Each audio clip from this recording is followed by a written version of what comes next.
सा पद सा पद सा गसद गसद गसद गसद गसद रे ग म रे ग म रे ग म रे ग म रे ग म पद म प ग म रे ग रे सा। यीशु की वाणी जीवन ज्योति, यीशु की वाणी आत्मा शक्ति, यीशु की वाणी जीवन ज्योति, यीशु की वाणी आत्मा शक्ति। जो इस वाणी पे है चलता अनंत जीवन मुक्ति पाता। जो इस वाणी पे है चलता अनंत जीवन मुक्ति पाता। यीशु की वाणी जीवन ज्योति, यीशु की वाणी आत्मा शक्ति, यीशु की वाणी जीवन ज्योति, यीशु की वाणी आत्मा शक्ति। जो band for Jesus YouTube channel के माध्यम से हमारे साथ जुड़े हुए हैं, वो रोज वचन को सुनते हैं और वचन आपको चंगा करता है। देखिए, फादर अशोक चंगा नहीं करता है। कौन चंगा करता है? वचन चंगा करता है। परमेश्वर ने कहा, मैं अपने दास के मुख में अपने वचनों को आग के समान रख दूंगा, और जब वो बोलेगा और लोग सुनने वाले जलती हुई लकड़ी के समान हो जाएंगे, लुआठी के समान कहता हो जाएंगे, और वो वचन उन्हें शुद्ध करेगा। आग शुद्धता का प्रतीक है, इसलिए वो वचन की जो आग है वो हमारे हृदयों को प्रेरित करती है। मैं जानता हूं कि आप में से बहुत सारे लोग चिंता में हैं, परेशानी में हैं, शांति की खोज में हैं, दुख से आजाद होना चाहते हैं, बीमारी से आजाद होना चाहते हैं। कोई लाइलाज बीमारी से पीड़ित है, तो कोई गलत रिश्तों से पीड़ित है, तो कोई लड़ाई झगड़े, तो कोई मनमुटाव, तो कोई बच्चों के कारण चिंतित हैं क्योंकि उनके बच्चे ड्रग्स के शिकार हैं, नशे के शिकार हैं, आलसपन के शिकार हैं, गलत रिश्तों में पड़े हुए हैं, बुरी आदतों के शिकार हैं। इसलिए हर एक व्यक्ति चिंता में डूबा हुआ है, और ऐसी परिस्थिति में हम जी रहे हैं जहां हमारे चारों तरफ बहुत सारी अशांति है। आप सुन रहे हैं, पड़ोसी देशों में लगातार युद्ध चल रहे हैं। आपके घर के पास पड़ोस में, प्यारे भाइयों और बहनों, बहुत सारा अत्याचार, बहुत सारा भ्रष्टाचार, बहुत सारा शोषण हमें देखने को मिलता है। इंसान सच बोल रहा है, वहीं दूसरी ओर झूठ बोल रहा है, प्रेम करने की कोशिश कर रहा है, वहीं दूसरी ओर घृणा भी करता जा रहा है, झूठ बोल रहा है। ना जाने अपने स्वार्थ के लिए वो क्या कुछ कर गुजरने को तैयार है। और ऐसे समय में आप यहां पर आए हैं प्रभु का वचन सुनने के लिए। क्यों? क्योंकि परमेश्वर का वचन बाइबल हमें बताती है, हमें शांति प्रदान करता है, हमें जीवन देता है, हमें उत्साह पैदा करता है, हमें नई स्फूर्ति प्रदान करता है। और मैं आपको बता दूं कि प्यारे भाइयों और बहनों, ये आध्यात्मिक जीवन जो है एक संघर्ष है, ये इतना आसान नहीं है। दुनिया आज अधर्म के काम में लगी हुई है। हर तरफ देखिए अधर्म का काम आपको नजर आएगा। पवित्र वचन बाइबल यशायाह नबी के ग्रंथ में हमें बताता है, यशायाह लिखता है कि तुम्हारी उंगलियां अधर्म के कारण दूषित हैं। वो अधर्म करती हैं और हर अधर्म पाप है। धर्म हमें अच्छा कार्य करने को सिखाता है, धर्म हमें ईश्वर के नजदीक लेके आता है, धर्म हमें प्रेम करना सिखाता, नफरत करना नहीं सिखाता है। और मैं और आप जिस व्यक्ति की बात करते हैं, यीशु मसीह की, जिसके विषय में भाई आपसे बात कर रहे थे कि यीशु को जानना एक अलग बात है और यीशु के कामों को जानना एक दूसरी बात है। आप में से बहुत सारे लोग हैं, मैं समझता हूं कि यीशु को शायद अभी तक वास्तविक रूप से जाना नहीं कि यीशु कौन है, वो क्या कर सकता है, वो कितना बड़ा है।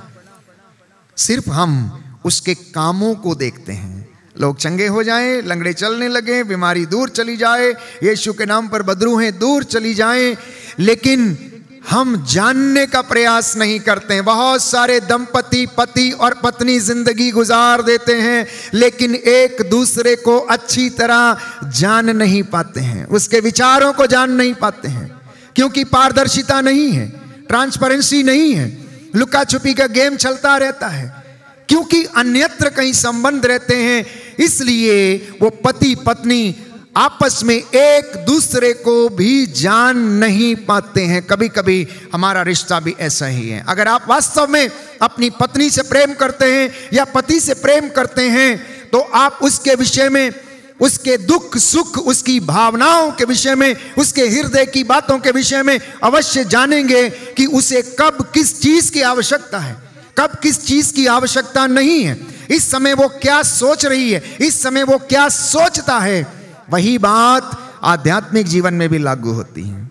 यदि आप वास्तव में इन्हें प्यार करते हैं, प्रभु यीशु मसीह को जिसने आपके और मेरे लिए अपनी जान को कुर्बान किया, तो आप उसकी बातों के विषय में जानेंगे, आप उसके प्रेम की गहराई को जानेंगे, आप उसके प्रेम की लंबाई को जानेंगे, उसके प्रेम की चौड़ाई को आप जानेंगे कि वो एकमात्र दुनिया में ऐसा व्यक्ति जिसने हमें प्रेम किया, हमें प्रेम करना सिखाया, जिसने क्षमा किया और हमें उसने क्षमा करना सिखाया। अक्सर मैं इन बातों को दोहराता हूं, फिर से एक बार मैं दोहराना चाहता हूं। आज इंसान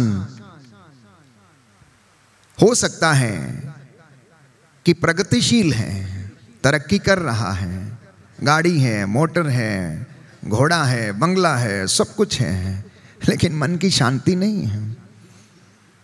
क्या आप इस बात से सहमत हैं? मन की शांति नहीं है।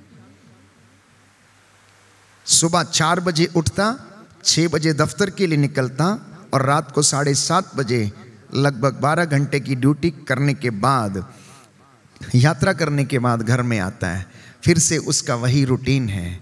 परमेश्वर के लिए उसके पास टाइम नहीं है। शिकायतों का पिटारा बन चुका है इंसान। प्यारे भाइयों और बहनों, हर छोटी बात के लिए शिकायत।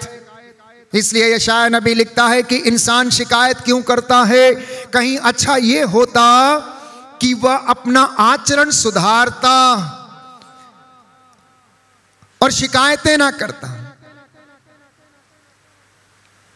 एक बहुत बड़ा व्यक्ति था, रास्ते से जा रहा था, एक भिखारी को उसने बैठे हुए देखा, तो उसने ईश्वर से कहा, ईश्वर मैं तेरा धन्यवाद करता हूं कि मैं भिखारी नहीं हूं। थोड़ी दूर चलने के बाद, प्यारे भाइयों और बहनों, वो आगे चलता गया तो उस भिखारी ने एक गरीब को देखा जिसके हाथ पैर नहीं थे। तो उसने धन्यवाद दिया कि हे ईश्वर, मैं तेरा धन्यवाद करता हूं कि तूने मुझे हाथ पैर दिए हैं, तूने मुझे इस इंसान के जैसा नहीं बनाया जिसके हाथ पैर नहीं हैं और जो अपने आप से कुछ नहीं कर सकता है, थोड़ा आगे बढ़ता है। प्यारे भाइयों और बहनों, वो देखता है एक बीमार व्यक्ति को स्ट्रेचर के ऊपर डालकर अस्पताल लेकर जा रहे हैं, और जब वो खुद को देखता है कि वो स्वस्थ हैं, तो वो कहता है, पिता ईश्वर मैं तेरा धन्यवाद करता हूं क्योंकि तूने मुझे बीमारी से बचाए रखा, तूने मुझे बीमार नहीं बनाया, मैं इस व्यक्ति की जैसे स्ट्रेचर पर नहीं पड़ा। वो बीमार व्यक्ति, प्यारे भाइयों और बहनों, जब अस्पताल लेकर जाया जा रहा था तो उसने एक व्यक्ति को देखा जो कि मुर्दा था और लोग उसको कहां से, अस्पताल से बाहर लेकर आ रहे थे और शमशान घाट लेकर जा रहे थे। और वो बीमार व्यक्ति कहने लगा, प्रभु मैं तेरा धन्यवाद करता हूं क्योंकि मैं मुर्दा नहीं हूं। लेकिन मुर्दे ने कुछ नहीं कहा, मुर्दे ने कुछ नहीं कहा, क्योंकि वो मर चुका है। अब वो बोल नहीं सकता है, अब वो धन्यवाद नहीं दे सकता है, अब वो कुछ कह नहीं सकता है, अब कुछ कंप्लेन नहीं कर सकता है। सवाल हमारे लिए सोचने के लिए है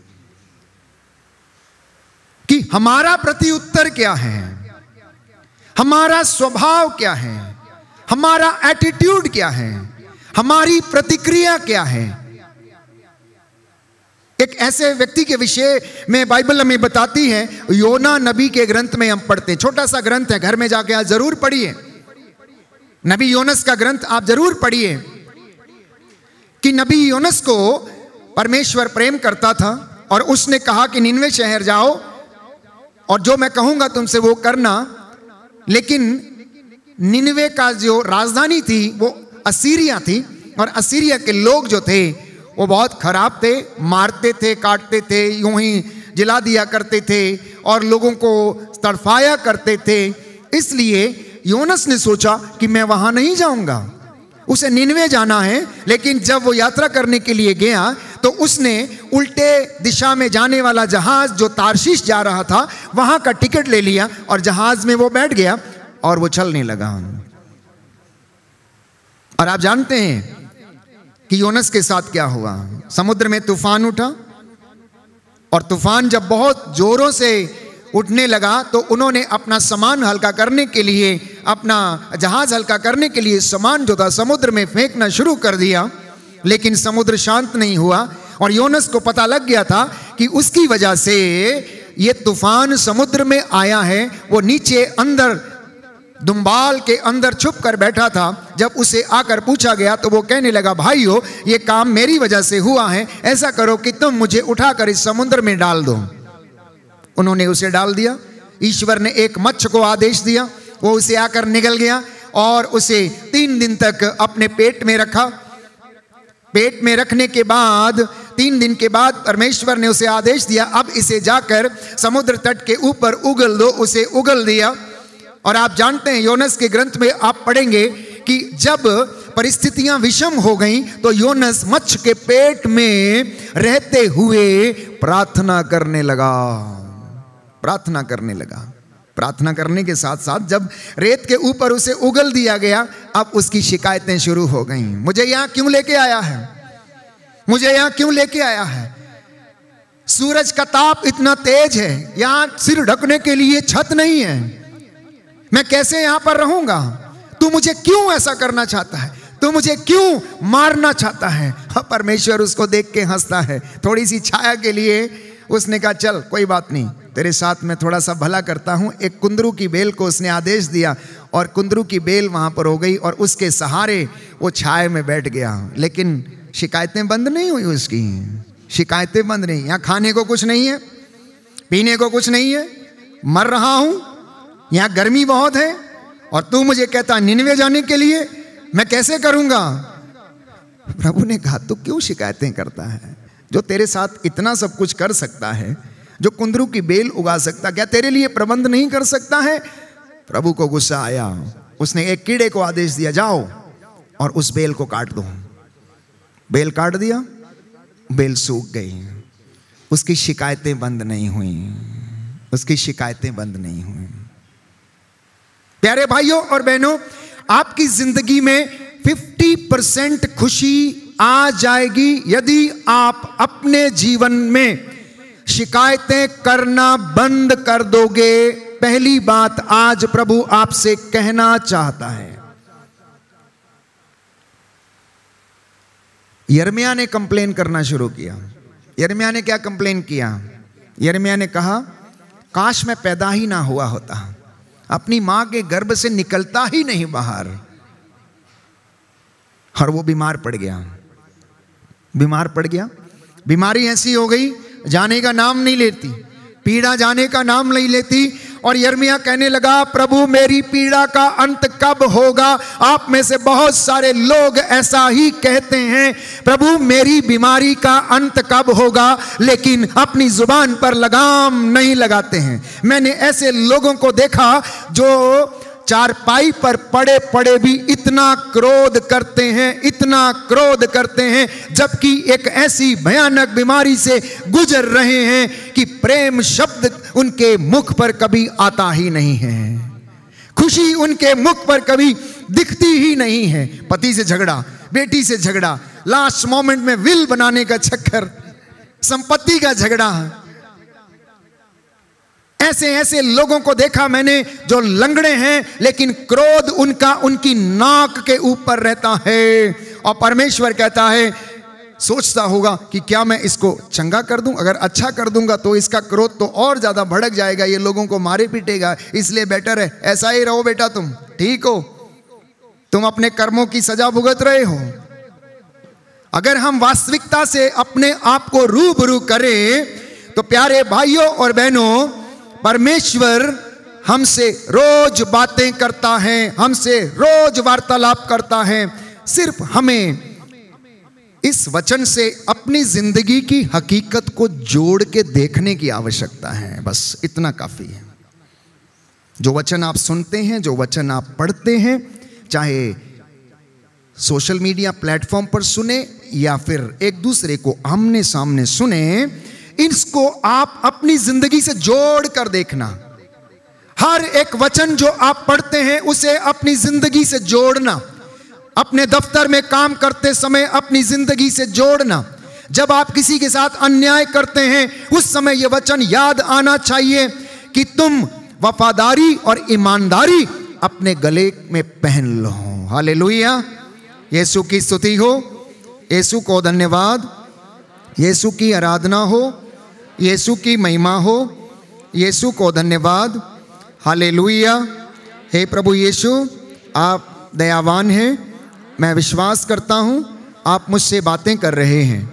हालेलुया, हालेलुया, हालेलुया। तो मैंने कई बार दोहराया है इस वचन को, फिर से थोड़ा और आगे चलते हैं। तो इंसान, मैं और आप ऐसी परिस्थिति में हैं जहां विचारों में भिन्नता है, जहां शोषण है, जहां अत्याचार है, हत्या है, चोरी है, धोखा है, लड़ाई है, झगड़ा है, फरेब है, झूठ है, भ्रष्टाचारी है, घूसखोरी है, बीमारी है, अपंगता है, और आप और मैं इसमें जीने का प्रयास कर रहे हैं। क्या ये तूफान नहीं है? क्या ये हमारी जिंदगी के तूफान नहीं है? अगर किसी के घर में हत्या हो जाए या बीमारी आ जाए या फिर उसके जीवन में कुछ ऐसा हो जाए कि किसी ने उसको धोखा दे दिया या वो कर्ज में है या वो तंगी में है, तो ये सारी छोटी छोटी समस्याएं उसके लिए तूफान का रूप ले लेती हैं और वो इंसान उस तूफान में घिरा रहता है। कोई व्यक्ति आता है और कहता, फादर जी मैं कर्ज में डूबा हुआ हूं, मैं क्या करूं, कहां जाऊं, कैसे करूं, खाने को रोटी नहीं है। आपने अपने लिए मकड़ी का जाल जो है बुन लिया है। मकड़ी जाला बनाती है लेकिन उसमें स्वयं फंस के रह जाती है और कभी निकल नहीं पाती है। वो दूसरों को उसमें फंसाने की कोशिश करती है लेकिन वो खुद उससे नहीं निकल पाती। तो लगातार प्यारे भाइयों और बहनों, हमारे अंदर एक ऐसी बात है, एक ऐसी चीज जो चलती जा रही है कि अंतर्द्वंद चलता रहता है, अच्छा करने का, बुरा करने का, भला करने का, अच्छा करने का। लेकिन हम शांत नहीं हो पाते हैं, हम शांत नहीं हो पाते हैं। ना तो आध्यात्मिक जीवन में शांति और ना ही हमारे पारिवारिक जीवन में शांति। इंसान अशांत है, पूरा समाज संसार में अशांति छाई हुई है। अगर अशांति ना हो तो सांप्रदायिकता नहीं अगर शांति हो तो सांप्रदायिकता नहीं फैलेगी, तेरा मेरा नहीं रहेगा, एक दूसरे को हम प्यार करेंगे। हम अपने ही कुकर्मों के कारण अशांत हैं। हालेलुया, यीशु की स्तुति हो, यीशु को धन्यवाद, यीशु को धन्यवाद। प्रभु का वचन कहता है, प्रभु का वचन कहता है, प्रवक्ता ग्रंथ अध्याय 16 पद संख्या 24, पुत्र मेरी बात सुनो और ज्ञान ग्रहण करो, मैं तुमको संतुलित शिक्षा प्रदान करूंगा, मैं अपना ज्ञान अच्छी तरह समझाऊंगा, मेरी बातों में मन लगाओ। Hallelujah, hallelujah, hallelujah. प्रवक्ता ग्रंथ अध्याय 16 पद संख्या 24, book of Sirach chapter 16 verse 24। कोई वचन सुनने से ही धर्मी बनता है, वचन सुनने से आज्ञा पालन सीखता है, वचन सुनने से उसका विश्वास बढ़ता है, वचन सुनने से उसे ईश्वर के का ज्ञान मिलता है। वचन सुनने से उसके जीवन में मोटिवेशन अर्थात सांत्वना, कंसोलेशन और उसे प्रोत्साहन मिलता है, क्योंकि इन वचनों में सामर्थ्य है। ये निरे शब्द नहीं है। पवित्र बाइबल विधि विवरण ग्रंथ में हमें बताती है, ये शब्द जो मैं तुम्हें आज सुना रहा हूं, ये तुम्हारे लिए निरे शब्द नहीं है। इनके ऊपर तुम्हारा, तुम्हारे परिवार का, तुम्हारे बच्चों का जीवन निर्भर है। और मेरे वचन आत्मा और जीवन है। जिस तरह से भोजन तुम्हें शारीरिक बल देता है, उस तरह मेरे वचन तुम्हें आत्मिक बल, आत्मिक शांति प्रदान करेंगे। बोलिए आमेन। जिनके पास बाइबल है दाहिने हाथ में पकड़ लें और ऊपर उठाएं और मेरे पीछे दोहराएं, हालेलुया हालेलुया। हे प्रभु यीशु, हे प्रभु यीशु, आपका आपका वचन मेरे लिए जीवन का स्रोत है। जीवन का स्रोत है। ये वचन मेरे परिवार के लिए है, मेरे परिवार के लिए, मेरे परिवार की उन्नति के लिए है। मेरे परिवार की, hallelujah hallelujah hallelujah hallelujah hallelujah hallelujah. इसलिए मैं आपसे कह रहा था कि इंसान कुल मिलाकर अशांत है। क्यों? कुछ बातें आपके सामने रखना चाहता हूं। पारिवारिक समस्या के कारण, आर्थिक तंगियों के कारण, बीमारी के कारण, आपसी रिश्तों में खटास के कारण, गलत रिश्तों के कारण, आपकी अपेक्षाएं पूरी नहीं हो रही इसलिए अशांत हैं।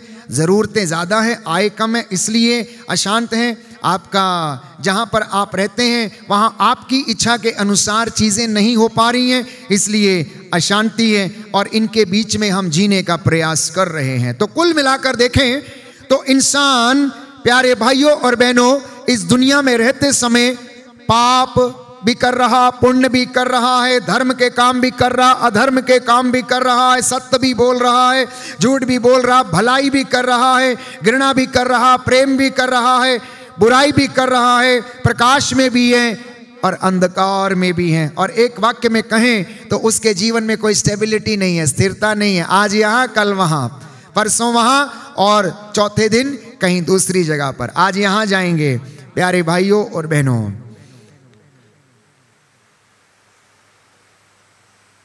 ये जिंदगी की हकीकत है।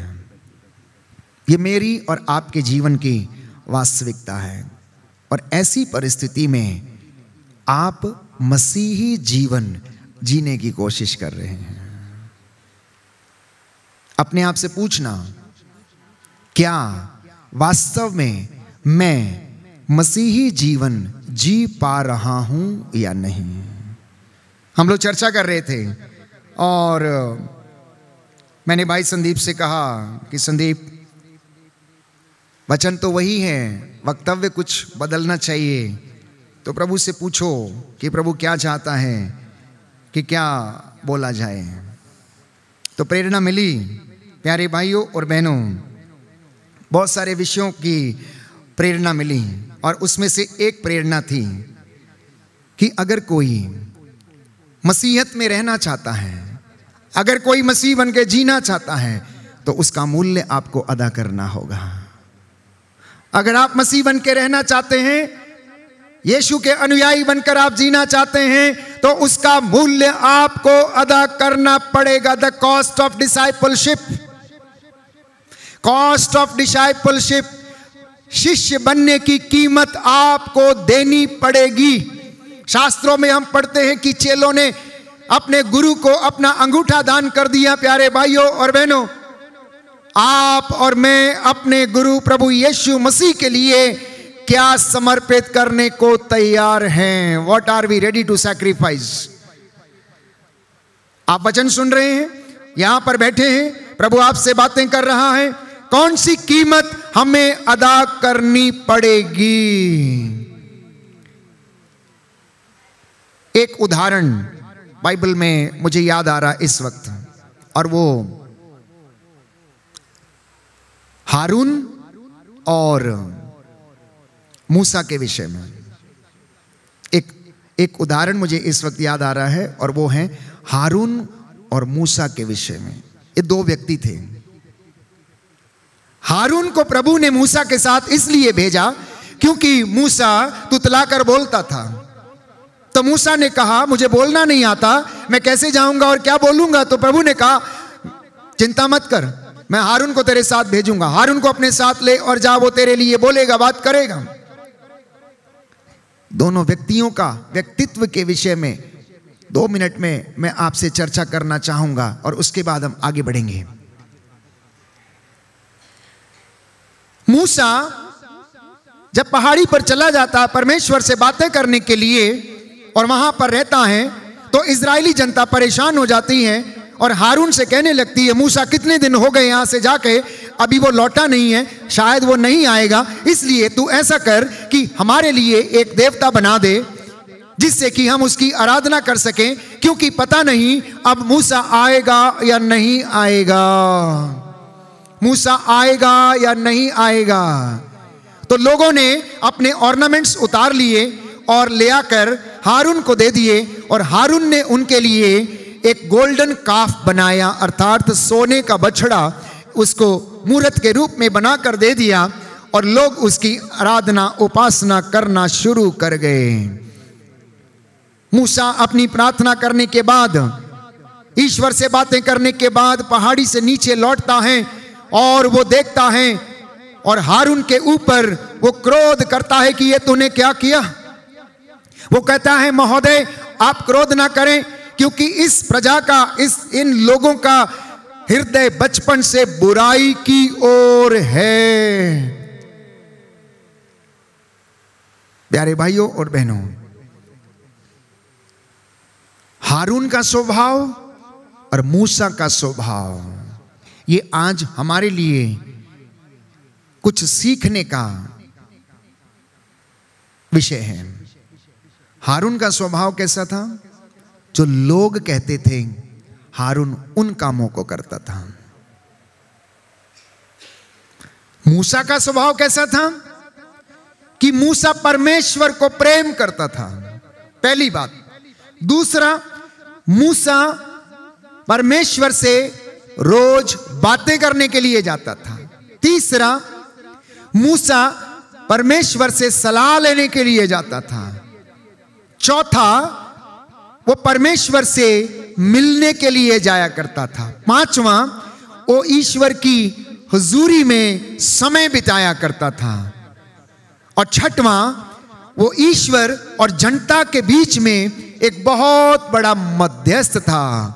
लेकिन हारून मात्र उन कामों को करता था जो जनता चाहती थी। एक वाक्य में यदि कहूं तो हारून ने उन कामों को किया जो जनता ने डिमांड किया, लेकिन मूसा ने वो काम किए जो परमेश्वर ने उससे डिमांड किए। दोनों में ये फर्क था। आप और मैं कहां पर हैं?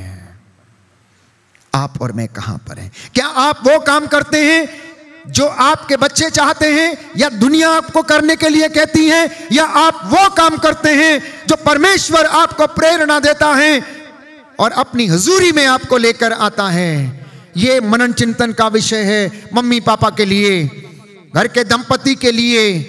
प्यारे भाइयों और बहनों, अगर हम इस बात को समझेंगे तो मैं समझता हूं कि हमारे जीवन में किसी चीज की कमी नहीं रहेगी, अशांति नहीं रहेगी।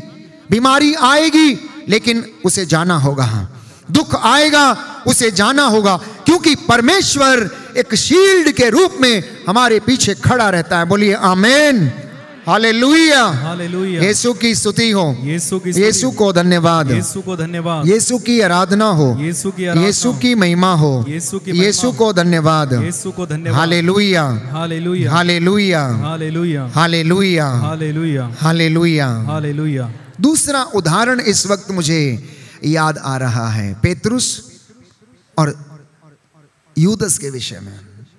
पेतरुस और यूदस के विषय में हमारी दशा भी कभी कभी पेतरुस और यूदस के जैसी होती है। पेतरुस ने परमेश्वर की बातों को, यीशु की बातों को इनकार किया, उसके साथ चलना स्वीकार नहीं किया, लेकिन जब उसे पछतावा हुआ तो लौट कर वापस आया। यूदस ने भी यीशु को ठुकरा दिया। यूदस सबसे पहले कम्युनिटी से बाहर रहा, अपने समूह से बाहर रहा। दूसरा, प्रभु यीशु की संगति से बाहर रहा, अपने गुरु से दूर रहा। चौथा, पैसे के ऊपर, धन के ऊपर उसका हृदय और उसका मन आश्रित था, इसलिए उसने अपने गुरु को छोड़कर उस मटीरियलिस्टिक वर्ल्ड, भौतिक चीजों को उसने सम्मान दिया, अपने गुरु को उसने सम्मान नहीं दिया। और अंत में क्या हुआ, उसके अंदर हिम्मत नहीं थी कि वो लौट कर वापस आ जाए। लेकिन पेतरुस जब उसे पछतावा हुआ तो वो वापस आया और उसने पश्चाताप किया, उसने मसीह को स्वीकार किया, मसीहत को जीना उसने स्वीकार किया। इसलिए उसने हम्बल बन के, विनम्र बनकर प्रभु के पास आया और उससे कहा, मैं पापी हूं, मुझसे दूर चले जाइए, मुझसे दूर चले जाइए। तो विनम्रता, humility is a queen of all the virtues my dear brothers and sisters. मसीहत में एक चीज आवश्यक है और वो है विनम्रता, जिसके विषय में संत पौलुस फिलिपियों को लिखते हुए अध्याय 2 में हमसे बताता है कि ईसा मसीह ने अपने आप को इतना विनम्र बना लिया और आज्ञा पालन सीखा और क्रूस की अंतिम सांस, अंतिम क्षणों तक आज्ञाकारी बना रहा। और परमेश्वर ने उसे वो नाम प्रदान किया जो सब नामों में सर्वश्रेष्ठ है, और हर घुटना उसके नाम के आगे झुकेगा और हर जुबान बोलेगी कि ईसा ही प्रभु है। बोलिए amen, hallelujah, hallelujah, hallelujah, hallelujah, hallelujah. Hallelujah. Yeshu की स्तुति हो, यीशु को धन्यवाद, यीशु की आराधना हो, यीशु की महिमा हो, यीशु को धन्यवाद, hallelujah, hallelujah, hallelujah, hallelujah, hallelujah, hallelujah. तो बात हम मसीहत की कर रहे हैं, क्रिश्चियन लाइफ की कर रहे हैं। और मैंने कई मर्तबा आपसे इसका जिक्र किया है कि Christians they are the people of hope. प्रभु में विश्वास करने वाले लोग आशावादी लोग हैं। प्रभु में विश्वास करने वाले निराश नहीं हो सकते हैं। प्रभु में विश्वास करने वाले कभी शिकायतें नहीं करते हैं। प्रभु में विश्वास करने वाले अपने झंडे लेकर आगे बढ़ते हैं। प्यारे भाइयों और बहनों, वो रुकते नहीं हैं। और आपने देखा प्रेरितों के जीवन में कुछ ऐसा ही हुआ। जब पवित्र आत्मा पेंतेकोस्त के दिन उनके ऊपर उतर आया, वो सामर्थ्य से भर गए। पेंतेकोस्त के दिन तक चेलों ने केवल यीशु के कामों को देखा था, यीशु को पहचाना नहीं था, जाना नहीं था। लेकिन जब पेंतेकोस्त हो गया, जब पवित्र आत्मा उनके ऊपर उतर आया, जब उनके ऊपर वो सामर्थ्य उतर आया, पिता ने उन्हें उस सामर्थ्य से भर दिया, उस ज्ञान से भर दिया। उनकी विश्वास की आंखें खुल गई, उनकी आत्मिक आंखें खुल गई। अब वो शारीरिक आंखों से नहीं, आत्मिक आंखों से देखने लगे। और उन्होंने लंगड़ों को चलाया, अंधों को आंखें दी, मुर्दों को जिला दिया और कहा, हमारे पास जो है तुमको हम वो देते हैं। पहले उन्होंने क्या दिया था? फिलिप ने जब बोला कि यहाँ एक बेटे के पास क्या है, 5 रोटियां और 2 मछलियां हैं, तब तक उन्हें रोटियां और मछलियां नजर आ रही थी। लेकिन पवित्र आत्मा के अभिषेक के बाद, उसके सामर्थ्य के उतरने के बाद, अब उन्हें पुनर्जीवित यीशु बार बार दर्शन देकर दिखने लगे, आत्मा के सामर्थ्य से भर गए। राह चलते समय जब पेतरुस चला करता था, लोग अपने बीमार लोगों के खटोले लाकर उसके रास्ते में रख दिया करते थे, अपनी चादरें उसके रास्ते में बिछाया करते थे कि कहीं पेतरुस की परछाई उनके ऊपर पड़ जाए तो उनके रोगी चंगे हो जाएं। ये उनका ज्ञान था, ये उनका सामर्थ्य था। और बाइबल ये कहती है, परमेश्वर जिन्हें अपनी ओर आकर्षित करता है उन्हें ये सारे वरदानों को देता है। किनको ये वरदान मिलते हैं?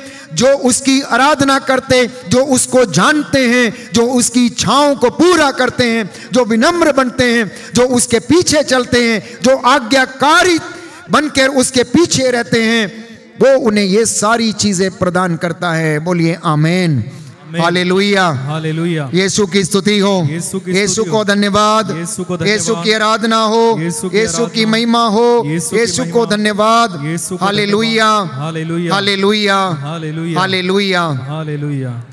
तो मसीही जीवन एक चुनाव है, मसीहत एक चुनौती है। Christian life is a challenge my dear brothers and sisters. ये किसी अरे गहरे व्यक्ति का काम नहीं है। इसलिए जो लोग इस वचन को नहीं जानते हैं, इसका महत्व नहीं समझते हैं, वो अपने जीवन में ठोकरें खाते हैं, निराश रहते हैं, सच्चाई को नहीं जानते। लेकिन अगर कोई व्यक्ति इस सच्चाई से रूबरू हो जाता है तो बदले बिना वो नहीं रहता है। एक दिन बाइबल कहता है, प्रेरितों के कार्यकलाप में हम पढ़ते हैं, पेतरुस ने वचन सुनाना शुरू किया और उस दिन संध्या समय 3000 लोगों ने मन परिवर्तन किया और ईसा के नाम का बपतिस्मा उन्होंने ग्रहण किया। बोलिए आमीन। ये वचन की ताकत है, ये वचन की ताकत है, वो जिंदा है। प्यारे भाइयों और बहनों, यीशु मसीह जिंदा है, आपके बीच में है। क्योंकि बाइबल ये कहती, योहन लिखता है, ईश्वर तो आत्मा है। आत्मा विश्वास की आंखों से आप देख सकते, नंगी आंखों से नहीं। और अगर आप विश्वास करें तो ये वचन के माध्यम से वो जिंदा है। फादर अल्फोंसा इस किताब के विषय में चर्चा कर रहे थे। ये कोई साधारण किताब नहीं है, इसमें परमेश्वर का मन लिखा है, इसमें परमेश्वर के चिन्ह और चमत्कार हैं, हमारे पूर्वजों के विश्वास की कहानियां हैं, इसमें नबियों के उपदेशों की, भविष्यवाणियों की कहानियां हैं, इसमें सत्य का मार्ग दर्शाया गया है, इसमें नरक और स्वर्ग के विषय में बताया गया है, मुक्ति कैसे मिलेगी, पश्चाताप कैसे करना है, परमेश्वर के दर्शन कोई कैसे कर सकता है, ये पवित्र बाइबल हमें बताती है। यीशु कौन है, पिता कौन है, पवित्र आत्मा क्या करता है, ये पवित्र वचन हमें बताता है। ये प्यारे भाइयों और बहनों विश्वासियों की धरोहर है, ये वचन जो हमारे अंदर आग लगाता है। आग। आप कौन हैं, क्या करने आए हैं और क्यों बैठे हैं, अगर आपको मालूम नहीं है तो आपके पल्ले कुछ भी नहीं पड़ेगा, आपके पल्ले कुछ भी नहीं पड़ेगा। सबसे पहले आपको यह जानना अनिवार्य है कि ईश्वर ने आपको अपने प्रतिरूप बनाया, पहली बात। दूसरी बात, उत्पत्ति ग्रंथ अध्याय 2 पद संख्या 7, उसने मिट्टी का पुतला गढ़ के उसके नथनों में प्राण वायु फूंक दिया और वो जो मिट्टी का पुतला था अब वो सजीव बन गया। और आप वो मिट्टी के पुतले हैं अब जिनमें जीवन है, जो चलते फिरते हैं, जो सोचते हैं, जो देखते हैं, जो प्रेम कर सकते हैं, जो ईर्ष्या करते हैं। अब आप वो पुतले हैं, अब आप वो पुतले हैं। और तिमोथी के ग्रंथ में हम पढ़ते हैं कि प्यारे भाइयों और बहनों, वो आत्मा जो आपके और मेरे अंदर डाली गई है, धर्मशास्त्र क्या अकारण ये बात कहता है कि अब परमेश्वर उस आत्मा को अपने लिए चाहता है। बोलिए आमीन, आमीन, हालेलुया, हालेलुया। यीशु की स्तुति हो, यीशु को धन्यवाद, यीशु की आराधना हो, यीशु की आराधना हो, यीशु की महिमा हो, यीशु को धन्यवाद, हालेलुया, हालेलुया। यीशु की स्तुति हो, यीशु को धन्यवाद, hallelujah, hallelujah, hallelujah, hallelujah, hallelujah, hallelujah, hallelujah, hallelujah. तो प्यारे भाइयों और बहनों, मैंने कहा अपने अस्तित्व के विषय में जानना, हु यू आर, आप कौन हैं, कहां जा रहे हैं, क्या करते हैं, कहां रहते हैं, किसकी इबादत करते हैं, किसका वचन सुनते हैं। अगर आपको इस बात का मालूम चलेगा तो वास्तव में आप मसीही जीवन की महत्व को समझेंगे। क्यों लोग इसे पढ़ना नहीं चाहते, मुझे बताइए, क्यों नहीं पढ़ना चाहते इसे, क्यों नहीं पढ़ना चाहते हैं? क्योंकि ये काटता है, ये काटता है, ये ऐसे चुभता है जैसे तलवार किसी के शरीर को भेद डालती है। दूसरी बात, ये जिंदा है और जीवित व्यक्ति ही बोल सकता है, मृत व्यक्ति नहीं बोल सकता है। मुर्दे बातें नहीं करते हैं, जीवित व्यक्ति बातें करते हैं। इसलिए पंच ग्रंथ, तौरा जिसे हम कहते हैं, उत्पत्ति ग्रंथ, गणना ग्रंथ, निर्गमन ग्रंथ, विधि विवरण ग्रंथ और लेवी ग्रंथ, इन पांचों ग्रंथों में इजराइलियों को आध्यात्मिक, पारिवारिक, सामाजिक, सांसारिक और बातें और ईश्वर को प्रसन्न करने वाली बातों के विषय में बताया गया।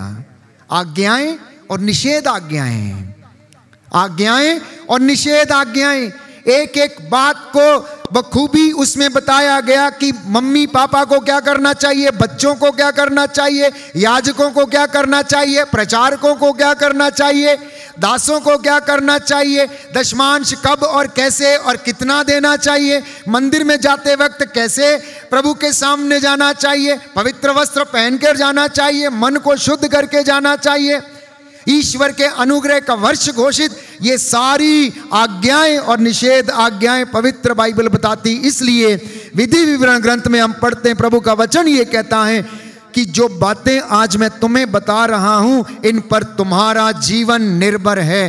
तुम इन्हें अपने बच्चों को अच्छी तरह सिखाओ, दिन रात चलते समय, लेटते समय तुम इन बातों पर मनन चिंतन किया करो, इन्हें अपने बच्चों को सिखाओ और उसका पालन करो तो तुम्हारी आत्मा को जीवन मिलेगा। बोलिए amen, amen, hallelujah, hallelujah, hallelujah, hallelujah, hallelujah, hallelujah, hallelujah. तो भलाई और बुराई, जीवन और मृत्यु, ये दोनों परमेश्वर मेरे और आपके सामने रखता है। कोई जबरदस्ती नहीं है, कोई जबरदस्ती नहीं है आपसे और मुझसे कि ये काम करना है तो करना। परमेश्वर सुनिए क्या कहता है प्यारे भाइयों और बहनों, विधि विवरण ग्रंथ अध्याय 30 पद संख्या 15, आज मैं तुम लोगों के सामने जीवन और मृत्यु, भलाई और बुराई दोनों रख रहा हूं। तुम्हारे प्रभु ईश्वर की जो आज्ञाएं मैं तुम्हें आज दे रहा हूं, यदि तुम उनका पालन करोगे, यदि तुम अपने प्रभु ईश्वर को प्यार करोगे, उसके मार्ग पर चलोगे, उसकी आज्ञाओं, विधियों तथा नियमों का पालन करोगे, तो जीवित रहोगे और तुम्हारी संख्या बढ़ती जाएगी। और जिस देश पर तुम अधिकार करने जा रहे हो, उसमें प्रभु ईश्वर तुम्हें आशीर्वाद प्रदान करेगा। हालेलुया, हालेलुया, यीशु की स्तुति हो, यीशु को धन्यवाद, यीशु को धन्यवाद। कितनी सुंदर बात है। कुछ उड़ीसा से दिल्ली में आके रहते हैं, कुछ छत्तीसगढ़ से दिल्ली में आके रहते हैं, कुछ असम से दिल्ली में आके रहते हैं, और कुछ अन्य क्षेत्रों से। कहता है जो देश मैं तुझे प्रदान करने जा रहा हूं, उस देश में तेरी उन्नति होगी, उस देश में तुझे आशीर्वाद प्रदान करूंगा अगर तू मेरी बातों को सुनेगा, मानेगा और उन पर चलेगा। दाहिना हाथ उठाकर अंगीकार करना और दोहराना। विधि विवरण ग्रंथ अध्याय 30 पद संख्या 15। प्रभु का वचन कहता है, आज मैं तुम लोगों के सामने जीवन और मृत्यु, भलाई और बुराई दोनों रख रहा हूँ। तुम्हारे प्रभु ईश्वर की जो आज्ञाएं मैं आज तुम्हें दे रहा हूँ, यदि तुम अपने प्रभु ईश्वर को प्यार करोगे, उसके मार्ग पर चलोगे, उसकी आज्ञाओं, विधियों तथा नियमों का पालन करोगे, तो जीवित रहोगे, तुम्हारी संख्या बढ़ती जाएगी, और जिस देश पर तुम अधिकार करने जा रहे हो, उसमें प्रभु ईश्वर तुम्हें आशीर्वाद प्रदान करेगा। आमीन, आमीन, हालेलुया, हालेलुया, हालेलुया, हालेलुया। मसीही जीवन के लिए हमें मूल्य चुकाना पड़ेगा, त्याग करना पड़ेगा, समर्पण करना पड़ेगा। हो सकता है कोड़े खाने पड़ेंगे, हो सकता है कि हमें बदनामी सहन करनी पड़ेगी, हो सकता है हमें जेल भी जाना पड़ जाए, हो सकता है कि हमें अपने विरोधियों से बहुत सारी उलाहना झेलनी पड़ जाए। क्या आप तैयार हैं? क्या आप तैयार हैं? यीशु के नाम के कारण आप हर मुसीबत का सामना करने को तैयार हैं या नहीं? तैयार हैं या नहीं? क्या आप आत्म त्याग करने को तैयार हैं? क्या आप आत्मिक जीवन में संघर्ष करने को तैयार हैं? क्या आप अपने भाई बहन को क्षमा करने को तैयार हैं? क्या आप अपने पड़ोसियों से प्रेम करने को तैयार हैं?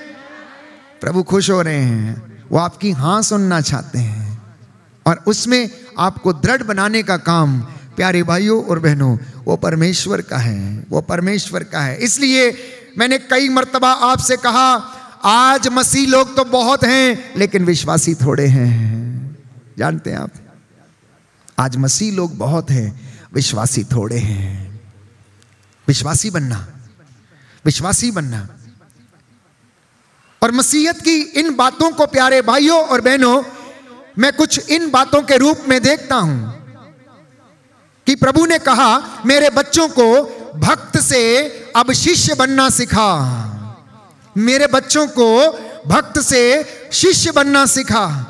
केवल भक्ति करते रहकर, देखिए भक्त तो भक्ति करता है, उसके लिए कुछ भी लिमिट नहीं है, वो कुछ भी कर सकता है। लेकिन शिष्य अगर बन जाता है तो वह बिना आज्ञा पालन के नहीं रह सकता है, और जो आज्ञा पालन नहीं करता वो शिष्य नहीं कहलाता है।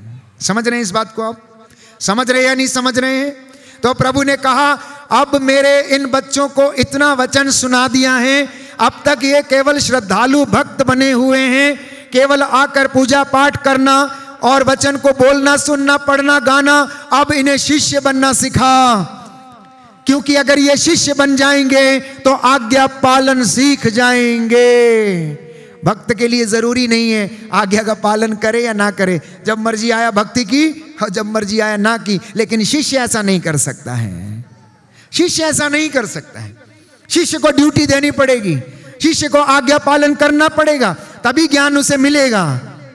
तो प्रभु ने कहा, अब इन्हें मेरे शिष्य बनना सिखा। क्योंकि प्यारे भाइयों और बहनों, शिष्य उस ज्ञान को ग्रहण कर कर लोगों के बीच में बांटता है। बोलिए आमेन, हालेलुया, हालेलुया। और इतना ही नहीं, आप जब यहां पर बैठे हैं तो शिष्य जब हम बन जाते हैं, आज्ञा पालन जब हम सीख लेते हैं, प्रेरणा से जब हम भर जाते हैं, तो हमें वो आत्मा प्रेरित करने लगती हैं। क्या करने के लिए? प्रभु के नाम पर खड़े होकर गवाही देने के लिए, प्रभु के नाम पर लोगों को संदेश देने के लिए, प्रभु के नाम पर प्यारे भाइयों और बहनों विश्वास करके रोगियों को चंगा करने के वरदान मिलने लगते हैं। इसलिए भक्त से शिष्य बनना, और जब आप शिष्य बने तो आप प्रेरित बनने की कोशिश करना, क्योंकि जब कोई प्रेरित बन जाता है तो वो प्रेरणा से परिपूर्ण होता है। कैसी प्रेरणा?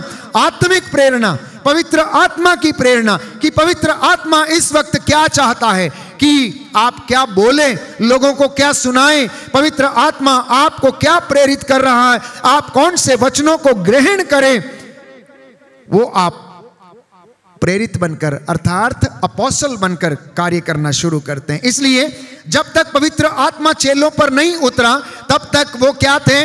भक्तों की श्रेणी में थे, प्रशंसकों की श्रेणी में थे, डरे हुए थे। लेकिन शिष्य तो थे ही, लेकिन उसके बाद पवित्र आत्मा ने उन्हें प्रेरणा दी। क्या करने के लिए? लोगों के बीच में जाने के लिए, गांव गांव में जाने के लिए, लोगों को वचन सुनाने के लिए, चंगा करने के लिए।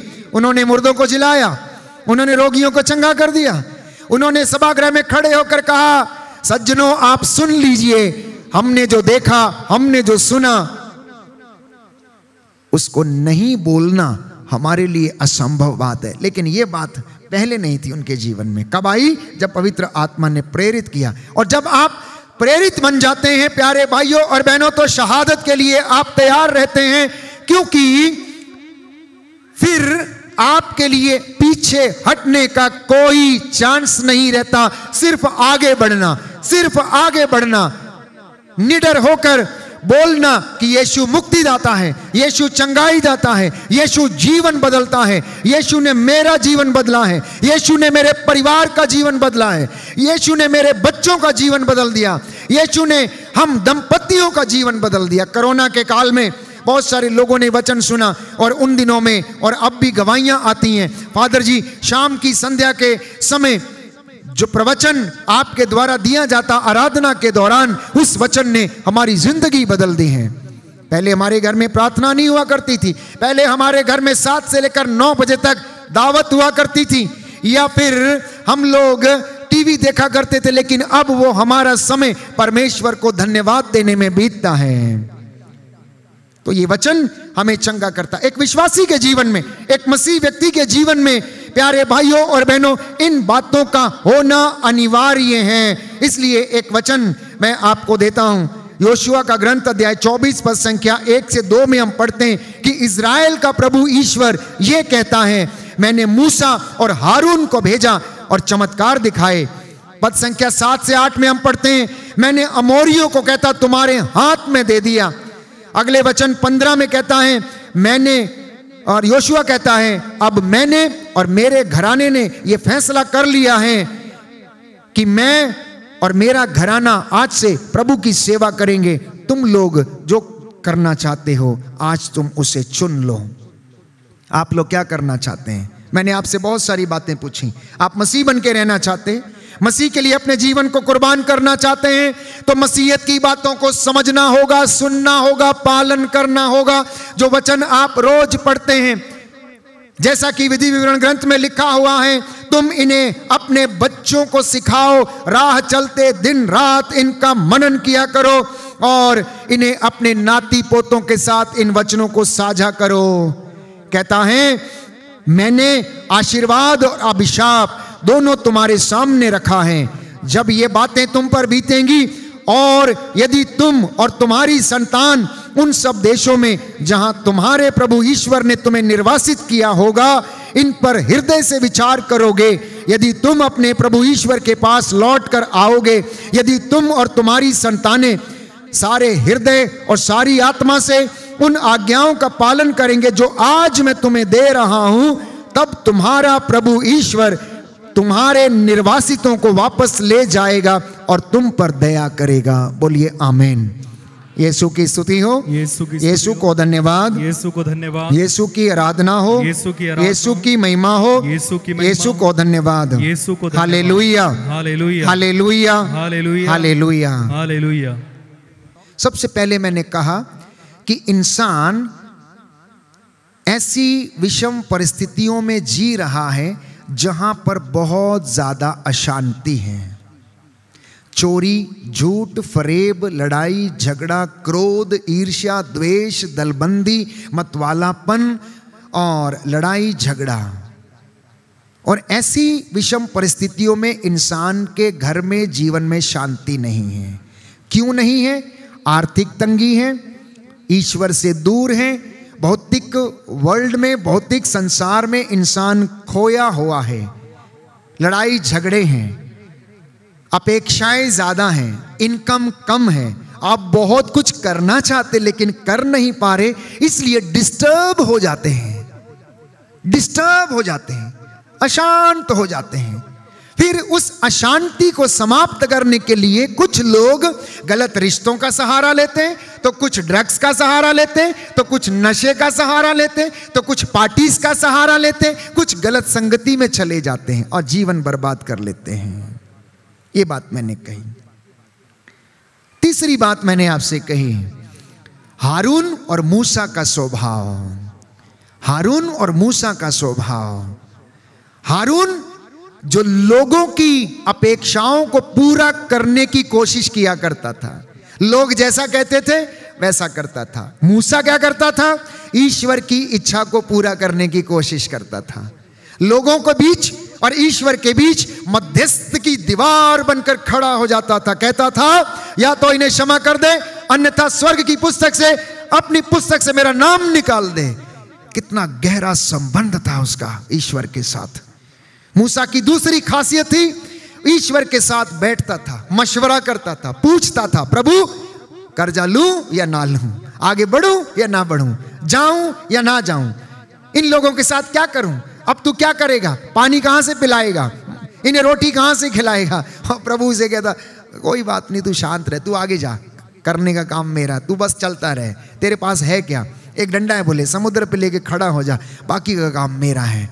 आश्वासन, मशवरा, एक दूसरे के साथ बातचीत करना। और मूसा ईश्वर के साथ समय बिताता था। मूसा आदत के अनुसार जाया करता था वहां पर प्यारे प्रभु से मिलने के लिए। तीसरी बात मैंने कही आपसे पेतरुस और यूदस के विषय में। पेतरुस गिर गया, पेतरुस गिरा क्योंकि वो यीशु को जान नहीं पाया। उसकी आत्मिक आंखें खुली हुई नहीं थी, वो आत्मिक संघर्ष करने में बड़ा कमजोर था।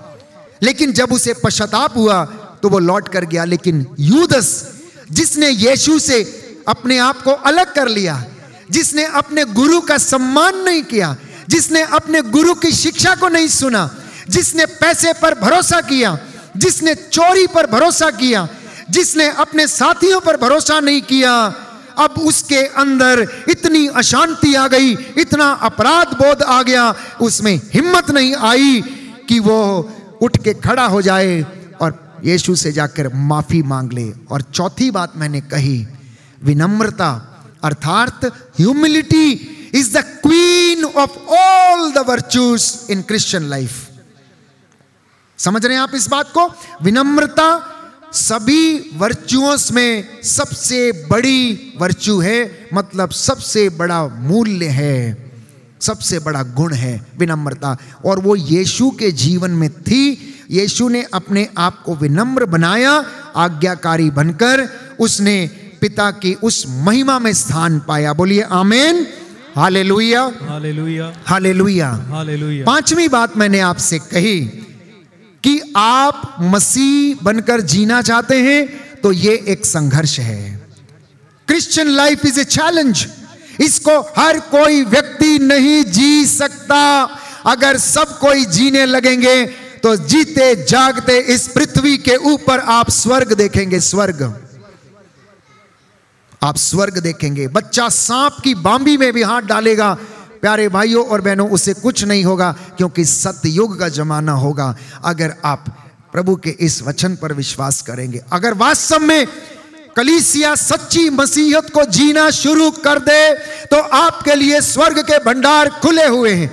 जीते जी आपकी नंगी आंखों के सामने परमेश्वर के चमत्कार होंगे, क्योंकि उसने कहा मार्कुस के सुसमाचार अध्याय 16 पद संख्या 17 में, मुझ में विश्वास करने वाले मुझसे भी बड़े और महान चिन्ह और चमत्कार दिखाया करेंगे। सांपों को, बिच्छुओं को अपने हाथों में उठा लेंगे, हानि नहीं होगी, विष पिएंगे, कुछ भी नहीं होगा।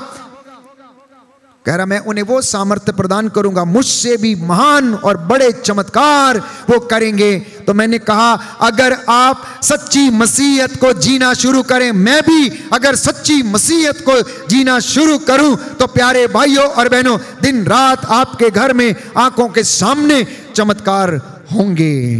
लेकिन छठवीं बात मैंने कही, इंसान शिकायतों का पुतला है, शिकायतों का पुतला है। कोई बात नहीं, लेकिन परमेश्वर का हाथ जो है हमें बचाने में समर्थ है। वो तब तक इंतजार करता रहता है जब तक कि इंसान उसके पास वापस नहीं लौटता है। वो तब तक इंतजार करता है।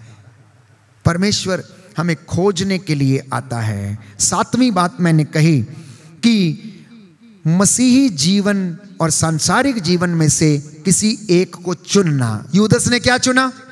यूदस ने क्या चुना? अपने गुरु को छोड़कर उसने पैसे को सेवा करना चाहा। इसलिए जब वो सब कुछ समाप्त हो गया तो वो भी समाप्त हो गया।